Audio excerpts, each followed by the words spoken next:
السلام علیکم، ہمارا چینل سبسکرائب کریں اور بیل آئیکن پر کلک کریں۔ السلام علیکم ورحمۃ اللہ وبرکاتہ۔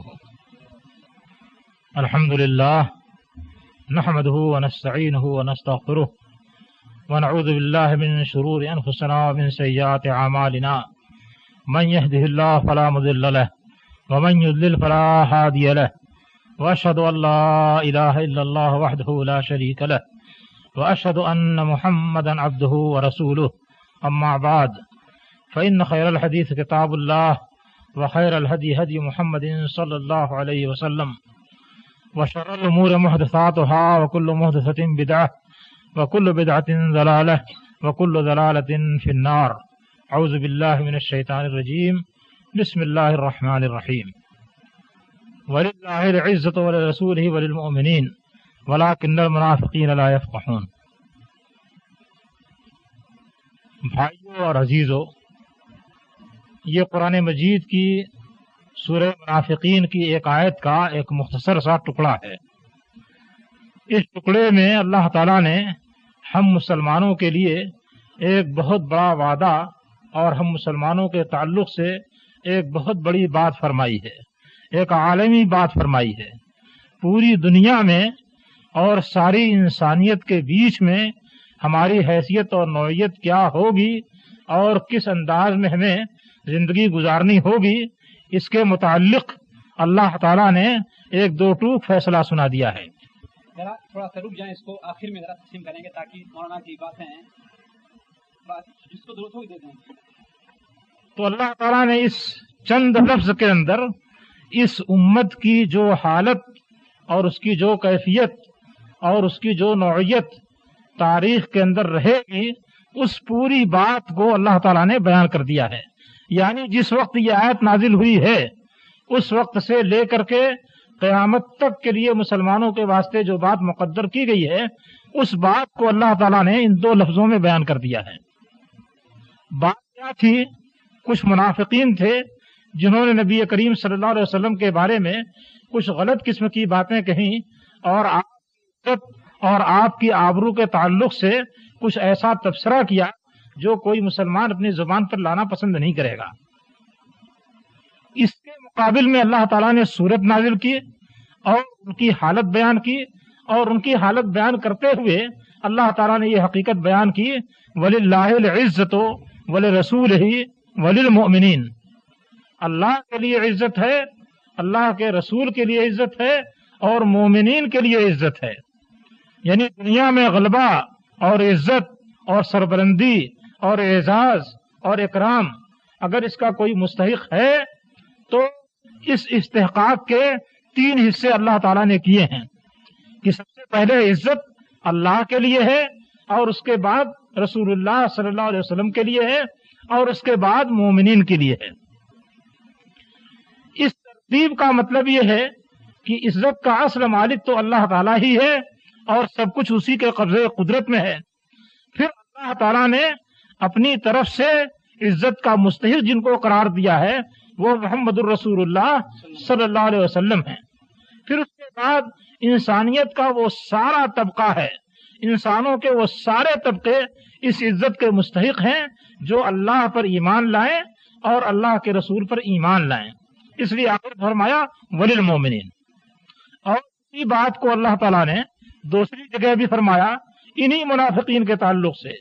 یہ کیا کرتے تھے کہ ایک قدم ادھر بھی رکھتے تھے اور ایک قدم ادھر بھی رکھتے تھے، مسلمانوں کے ساتھ مسلمانوں جیسی اور کافروں کے ساتھ کافروں جیسی، دونوں طرف یہ اپنا پاؤں جمانے کی کوشش کر رہے تھے تاکہ جس جانب غلبہ ہو اس جانب ہم جم جائیں۔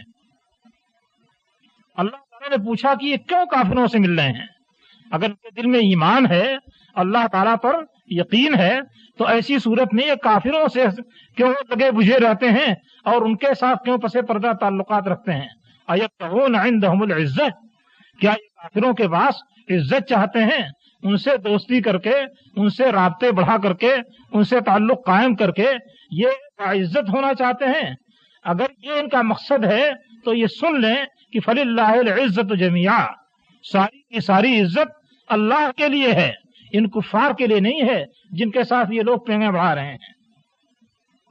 تو قرآن مجید میں اس معاملے کو کئی جگہ واضح کیا گیا ہے اور صاف بتایا گیا ہے کہ عزت کا استحقاق اس دنیا کے اندر صرف مسلمانوں کو ہے اور کسی کو نہیں ہے۔ اب ایک طرف قرآن مجید کے اس بیان کو آپ اپنے سامنے رکھیے اور اس کے بعد ذرا آج دنیا کے حالات پر ایک نظر ڈالیے۔ امریکہ سے لے کر کے انڈونیشیا تک مسلمان بکھرے اور پھیلے ہوئے ہیں، کہیں ان کی اپنی خود حکومت ہے اور کہیں کسی وہ دوسری حکومت کے تحت ہیں۔ ذرا ان مسلمانوں کے اوپر نظر ڈالیے اور ان کے حالات پر نظر ڈالیے تو آپ دیکھیے کہ آپ کیا محسوس کر رہے ہیں۔ آپ اس پوری دنیا کے اندر مسلمانوں کے احوال کو دیکھ کر کے کیا محسوس کرتے ہیں، ذرا آپ اس پر نظر ڈالیے۔ آپ کو ایسا محسوس ہوگا کہ معاملہ الٹا ہے۔ مسلمان جہاں خود اپنے ملک میں ہیں، خود ان کی اپنی حکومت ہے اور اپنی حکمرانی ہے، وہاں بھی مسلمانوں کو کوئی خاص اعزاز نظر نہیں آتا ہے۔ عالمی پیمانے پر وہ دوسروں کے سامنے دبے دبے اور بجھے بجھے ہوئے سے ہیں۔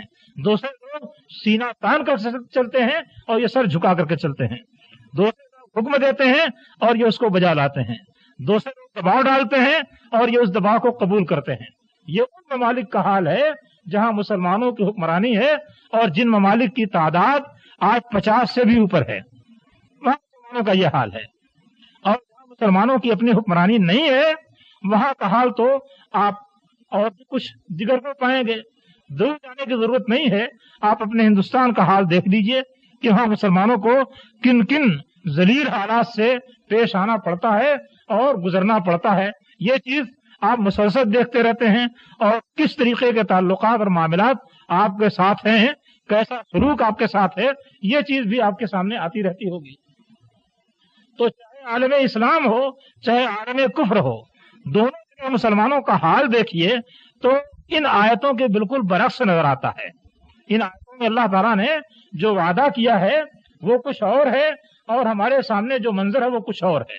اس کی وجہ کیا ہے؟ کیا تصور کر بیٹھے کہ اللہ تعالیٰ نے جو بات کہی وہ صحیح ثابت نہیں ہوئی، اس نے جو وعدہ کیا وہ وعدہ غلط ہوا، اس نے جو چیز مقرر کی وہ چیز غلط ثابت ہوئی؟ کیا ہم یہ سوچیں؟ جبکہ کوئی مسلمان یہ سوچ نہیں سکتا ہے کہ قرآن مجید کا کوئی بھی حرف غلط ہے اور قرآن مجید میں کوئی بھی ایسی بات آئی ہے جو کہ واقعے کے خلاف ہے۔ کوئی مسلمان یہ نہیں سوچ سکتا ہے۔ ایسی صورت میں ہمیں تلاش کرنا ہوگا کہ آخر وہ کیا بات ہوئی جس کی بنا پر کہ اللہ تعالیٰ کا یہ وعدہ ہمارے اوپر فٹ نہیں ہو سکا۔ اس سلسلے میں خود اسی آیت پر سب سے پہلے غور کیجئے۔ انہی آیتوں پر جس کو میں نے پیش کیا ہے انہی پر غور کیجئے۔ پہلی آیت میں اللہ تعالیٰ نے فرمایا ہے کہ عزت اللہ کے لیے ہے، اللہ کے رسول کے لیے ہے، مومنین کے لیے ہے۔ مومنین کا ذکر جو اللہ تعالیٰ نے کیا ہے وہ تیسرے نمبر پر کیا ہے اور اس لفظ کے ساتھ نہیں کیا ہے کہ جو لوگ آپ کی امت کی طرف منسوب ہو جائیں ان کے لیے عزت ہے، بلکہ یہ کہا کہ مومنین کے لیے، جو ایمان رکھتے ہوں ان کے لیے عزت ہے۔ اس کا مطلب یہ ہے کہ ہم اس معاملے میں پورے نہیں اتر رہے ہیں اور یہ بات ہمارے اوپر پورے طریقے سے فٹ نہیں ہو رہی ہے۔ اللہ تعالیٰ نے اہل ایمان کے لیے عزت کا وعدہ کیا ہے اور یہ عزت بھی کہاں سے آئے گی، کس ذریعے سے آئے گی، اس کے لیے اللہ تعالیٰ نے دو ہی ذریعوں کا ذکر کیا ہے، ایک تو اللہ کا اور ایک اللہ کے رسول کا۔ دوسری آیت اس سے بھی زیادہ واضح ہے، وہ اللہ تعالیٰ اس میں یہ کہتا ہے کہ یہ کفار کے پاس عزت تلاش کرتے ہیں، عزت تو ساری کی ساری اللہ کے پاس ہے۔ تو اب عزت جہاں محفوظ ہے اور جہاں سے دوسروں کو مل سکتی ہے وہ مصدر اور وہ اساس کیا ہے، وہ اللہ تعالیٰ ہے۔ وہاں سے عزت مل سکتی ہے اور عزت بھی کس طرح سے مل سکتی ہے؟ ڈائریکٹ آپ کے پاس نہیں آئے گی بلکہ اللہ کے رسول کے واسطے سے آئے گی۔ یعنی اللہ تعالیٰ نے کسی بھی قوم کو اعزاز بخشنے کے لیے، عزت دینے کے لیے جو طریقہ اختیار کیا ہے یا جو قوانین مقرر کیے ہیں، جو تفاصیل مقرر کی ہیں، وہ تفاصیل محمد رسول اللہ صلی اللہ علیہ وسلم کے ذریعے اس دنیا تک پہنچائی ہیں۔ لہذا اگر چاہتا ہے تو ایک تو وہ اللہ تعالیٰ کی مرضی تلاش کرے کہ اللہ تعالیٰ کی مرضی کیا ہے جس کی بنا پر اللہ تعالیٰ ہمیں محبوب رکھ سکتا ہے اور اللہ تعالیٰ ہم کو عزت دے سکتا ہے۔ دوسرے یہ کہ وہ مرضی تلاش کرے تو کہاں تلاش کرے؟ ادھر ادھر تلاش کرنے کی کوئی ضرورت نہیں ہے.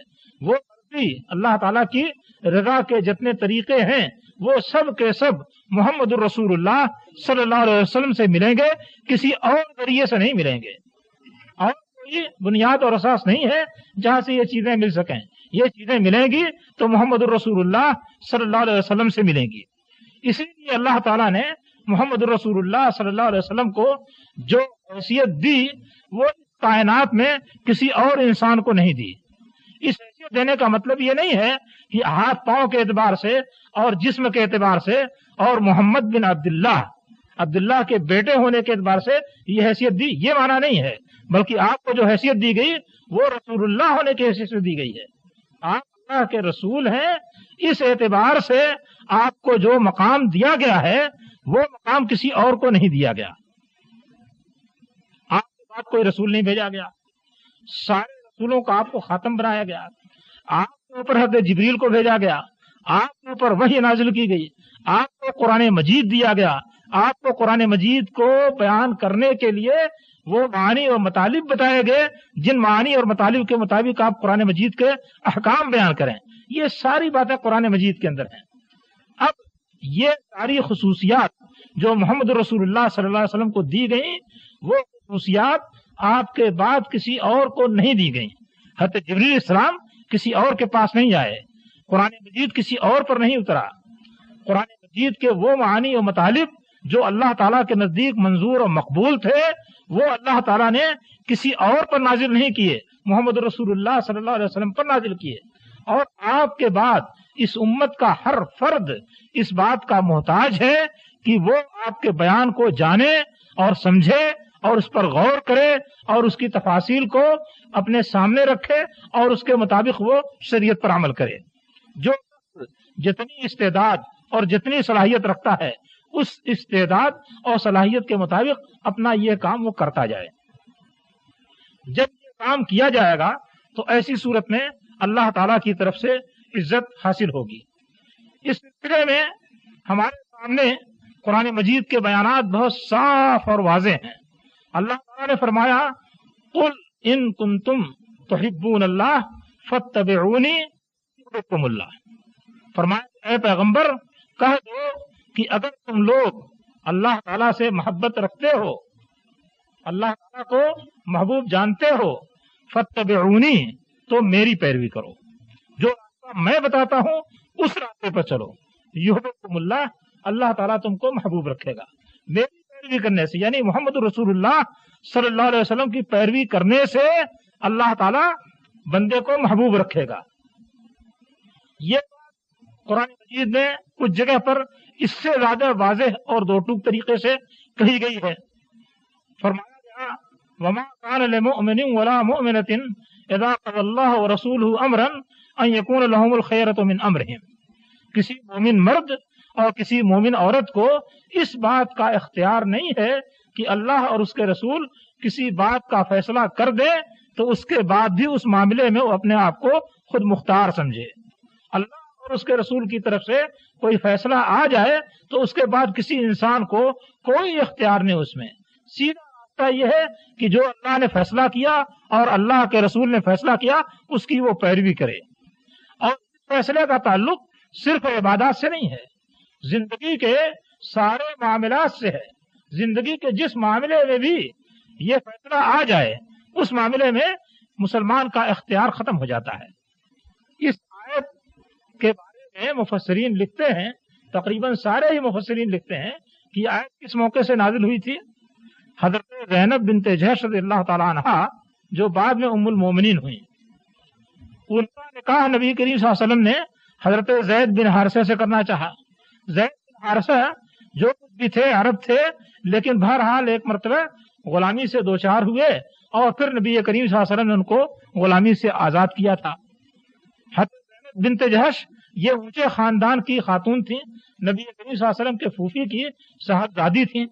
اب ان کو یہ بات گوارا نہیں ہو رہی تھی کہ میں اتنے اونچے خاندان کی خاتون اور میں ایک ایسے انسان سے شادی کروں جو کہ آزاد کیا ہوا غلام تھا، جو غلام تھا اور آزاد کر دیا گیا. لہذا ان لوگوں کو ذرا تردد ہوا آپ کا اس پیغام قبول کرنے میں.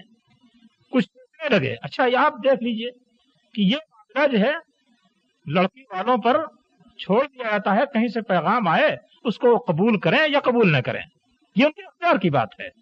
اگر قبول نہیں کرتے شادی نہیں ہوگی, قبول کر لیں شادی ہو جاتی ہے.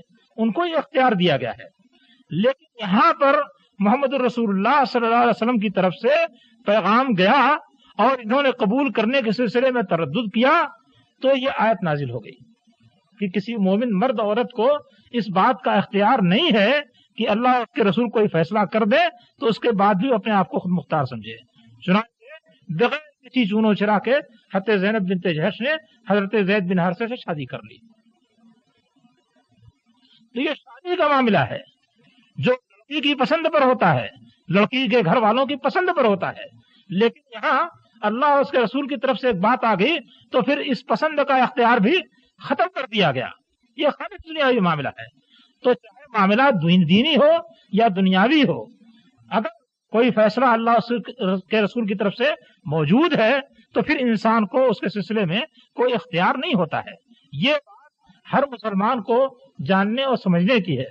اور یہی نہیں کہ اختیار نہیں ہوتا ہے, بلکہ اگر کسی انسان نے اس فیصلے کے بعد بھی اس کے مخالفت کی کوشش کی تو پھر اللہ تعالیٰ کی طرف سے اس کے لیے کوئی عزت نہیں ہے, اس کے لیے کوئی اعزاز نہیں ہے, بلکہ عذاب کا خطرہ ہے. فَلْيَحْذَرِ الَّذِينَ يُخَالِفُونَ عَنْ أَمْرِهِ أَن تُصِيبَهُمْ فِتْنَةٌ أَوْ يُصِيبَهُمْ عَذَابٌ أَلِيمٌ. جو لوگ رسول کے حکم کی مخالفت کرتے ہیں ان کو اس بات کا خوف رکھنا چاہیے کہ کہیں انہیں کوئی فتنہ نہ پکڑ لے یا کوئی دردناک عذاب نہ پکڑ لے. تو ایسے لوگ جو اللہ کے رسول کے احکام کی مخالفت کریں ان کو کسی عزت اور کسی اکرام کی امید نہیں رکھنی چاہیے, بلکہ ان کو یہ خطرہ محسوس کرنا چاہیے کہ اللہ کی طرف سے کوئی آزمائش آ سکتی ہے ہمارے اوپر اور کوئی بڑا عذاب ہم کو پکڑ سکتا ہے. یہ نبی کریم صلی اللہ علیہ وسلم کی حیثیت اس قرآن مجید کے اندر بیان کی گئی. ہم مسلمان ہیں, ہم اپنے دین کو دین اسلام کہتے ہیں. کبھی ہم نے غور کیا کہ اسلام کا معنی کیا ہے؟ اسلام عربی لفظ ہے, اس کا معنی ہے کسی چیز کو سونپ دینا. ہم مسلمان ہیں, مسلمان ہونے کا مطلب یہ کہ ہم نے اپنے آپ کو سونپ دیا. کس کو سونپ دیا ہے؟ کس کے حوالے کر دیا ہے؟ اللہ اور اس کے رسول کے حوالے کر دیا. ہم مسلمان اس لیے ہیں کہ ہم نے اپنے آپ کو اللہ اور اس کے رسول کے حوالے کر دیا. اللہ اور اس کا رسول ہمارے اس معاملے میں جو فیصلہ کرے اور اس معاملے میں جو حکم دے ہم اسے بلا چون و چرا بجا لائیں گے. اس لیے ہم مسلمان کہلاتے ہیں. تو اس سے ہمیں اندازہ کرنا چاہیے کہ ہماری پوزیشن اور ہماری حیثیت دین کے سلسلے میں اور اللہ اور اس کے رسول کے احکامات کے سلسلے میں کیا ہے. اس بندے کی ہے جو بلا چون و چرا ان سارے احکامات کی اطاعت کرتا ہے اور اس کے سلسلے میں یہ حجت اور بحث نہیں کرتا ہے کہ یہ حکم آیا تو کیوں آیا, ایسے کیوں ہے, اس کا کیا فلسفہ ہے, ایسے کیوں نہیں ہوا, اس کی کیا علت ہے. ان بحثوں کو نہیں پڑتا ہے. اللہ کا حکم ہے بلا چون و چرا تسلیم کرنا ہے.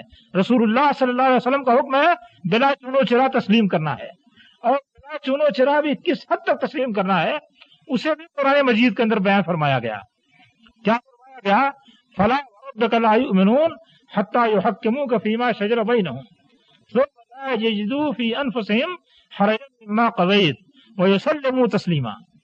فرمایا کہ تمہارے پروردگار کی قسم لوگ مسلمان نہیں ہو سکتے ہیں. فلا وربک لا یؤمنون حتی یحکموک فیما شجر بینہم. لوگ مسلمان نہیں ہو سکتے ہیں یہاں تک کہ جو جھگڑا اور جو اختلاف ان کے درمیان پڑ جائے اس جھگڑے اور اختلاف میں آپ تو حکم مان لیں, جج اور فیصل مان لیں کہ آپ اس کا فیصلہ کریں گے اور آپ کے فیصلے پر ہمیں آمنا اور صدقنا کہنا ہوگا. تو پہلی بات یہ کہ جو جھگڑا اور اختلاف ہو اس کے سلسلے میں محمد الرسول اللہ صلی اللہ علیہ وسلم کو حکم اور فیصل مانیں, جج مانیں, اور اس کے بعد آپ کی طرف سے جو فیصلہ صادر ہو اس فیصلے کے سلسلے میں کیا درجہ ہے ہمارا؟ ثم لا یجدوا فی انفسہم حرجا مما قضیت. پھر آپ جو فیصلہ کر دیں اس فیصلے کے سلسلے میں اپنے دل کے اندر بھی کوئی کسک محسوس نہ کریں.